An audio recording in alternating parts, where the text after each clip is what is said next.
Como se daria a intervenção divina, a intervenção de Deus na vida de nós, criaturas humanas, ou dos espíritos de modo geral?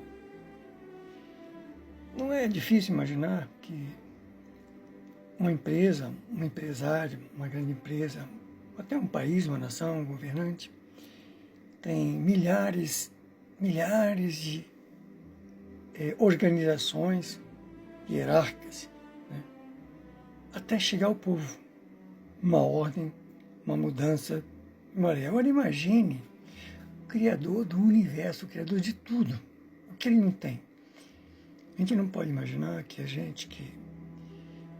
os espíritos, à medida que eles evoluem, que crescem, que aprendem, que conhecem, eles vão ocupando cargos, funções, postos elevados na organização do universo. Deus não é totalitário, ele não criou a gente para guardar numa geladeira. Não. À medida que os espíritos vão evoluindo, vão assumindo responsabilidades cada vez maiores. Porque o nosso projeto, o projeto que ele criou para a gente é seguir em direção a ele, para ser um Deus com um D minúscula, um Dzinho. Porque nós somos filhos dele, criado à imagem dele em espírito. Esses mundos aqui, materiais, que a gente habita um corpo, isso aqui é tudo passageiro. Esse aqui, como já disse muitas vezes, é um dos mundos mais inferiores. É o segundo de baixo para cima. Então, tem muita coisa para... Aí alguém poderia dizer, eu recebo de Deus isso. Eu vejo tanta gente falar isso, porque Deus falou comigo. Gente, tenha paciência, vamos ser mais humildes. Olha, é só tentar entender um pouquinho como funciona a informática hoje, entendeu? A computação. Você vê que dentro de um celular desse tem microchips que são verdadeiros computadores dentro de computador. É uma coisa absurda. Se um homem consegue fazer uma coisa dessa, imagine o Criador do universo. Então, ele tem a sua organização muito mais elevada que a gente possa imaginar. A gente não tem condições. Aí poderiam dizer, mas será que Deus está sabendo o que está acontecendo comigo? Sabe.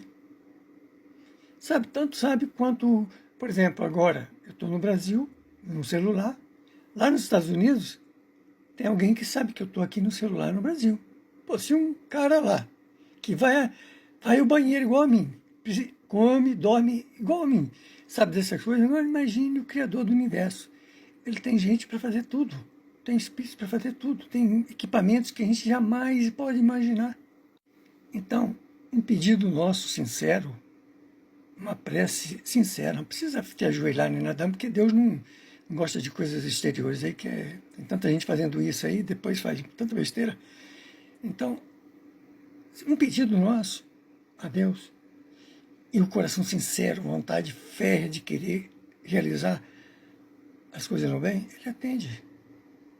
Ele sabe das nossas intenções, quando a gente é falso, quando a gente não tem moral para dizer que vai fazer aquilo que está dizendo para ele que vai. E as leis que ele criou para reger o universo são eternas. Ele não muda as leis. Não tem todo dia um deputado lá no parlamento fazendo mais um negocinho para burlar a próxima lei. Não existe isso. As leis de Deus. E não existe impunidade. Tá? O que a gente fizer de errado, pode ter certeza. Se não for imediato, porque o tempo, Deus é o Senhor do tempo. Não é nessa, é na próxima reencarnação, mas pode ter certeza que nós vamos pagar cada crime cometido. E outra coisa importante é que essas leis de Deus, ela não está escrita no espaço, ela está escrita dentro de nós. Lá naquele corpo mental, né? Se eu não me engano é no corpo mental superior, eu já falei que nós temos 7 corpos, né? Está tudo lá, a gente sabe de tudo.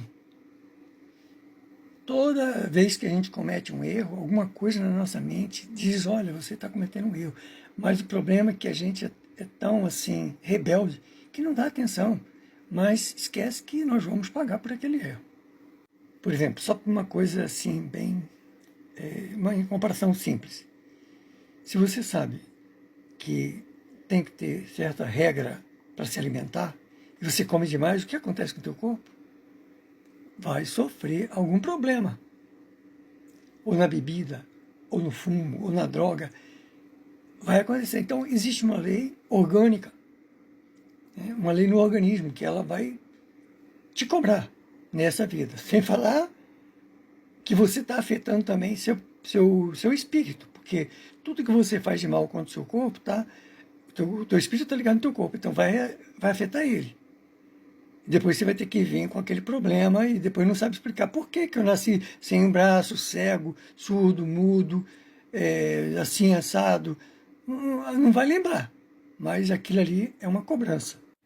Todas as nossas ações que infringem as leis divinas, elas são submetidas ao rigor da lei. E as consequências dela, não adianta a gente querer culpar isso, aquilo, outro, não.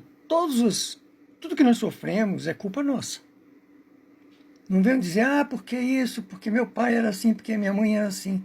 Não, gente. Você teve um pai assim, teve uma mãe assim, porque você preparou seu futuro para passar por isso. Esse futuro que está no presente agora, você cometeu lá atrás. Então não adianta você culpar seu pai, seu marido, sua mãe, sua irmã. Não adianta. Isso aí não vai resolver nada, porque você vai ter que passar por isso, porque é culpa sua. Só a gente pode permitir que alguém faça alguma coisa contra nós. Só a gente. Ninguém mais pode. Tem esse poder. Aí a gente abre a porta, comete um crime e ele se volta contra nós. Fazendo uma comparaçãozinha aqui de uma história, né? Só para ter uma ideia. Um pai deu um filho educação, instrução, preparou ele, os meios dele se guiar na vida. E aí explicou como ele tinha que fazer. Olha, você vai ser agricultor, vai cultivar a terra, vai fazer isso, aquilo. Aqui estão as regras, os deveres a seguir, todo o material, tudo que precisava. Aí o filho vai para a bandalha, não quer fazer nada, aquilo, coisa e tal. Perde tudo, perde a fazenda, vem a velhice, ele está lá na miséria. Acabou. Essa vida para ele foi um desperdício. No futuro, como ele virá? Virá uma situação bem difícil, pode ter certeza, porque ele vai ter que recuperar aquilo tudo que ele perdeu, que ele jogou fora, e para valorizar as coisas que ele vai obter pelo trabalho. Mas pode ter certeza que Deus não nos desampara. Se você seguir as leis de Deus, agir com sobriedade, sabendo, a gente sabe que está certo ou errado, ninguém é idiota assim, só mesmo os loucos que estão nos hospícios. Se a gente se integra nele, pedir com pensamento, não precisa se ajoelhar, entrar em nenhuma igreja, nem seguir nenhum pároco, nem nada, não. Se integra nele, pede a ele e age com aquela fé poderosa que pode ter certeza. Pode demorar mais um tempo, porque você tem uma prova a pagar, mas uma hora essas coisas vão começar a andar e você vai ver que a tua fé é um instrumento mais poderoso. A tua fé, são 3 coisas importantes. O silêncio, onde guarda a fé, né? A confiança, que é ir atrás com a vontade, e a ação, que é transformadora. Quando você vai para a ação, já transforma tudo.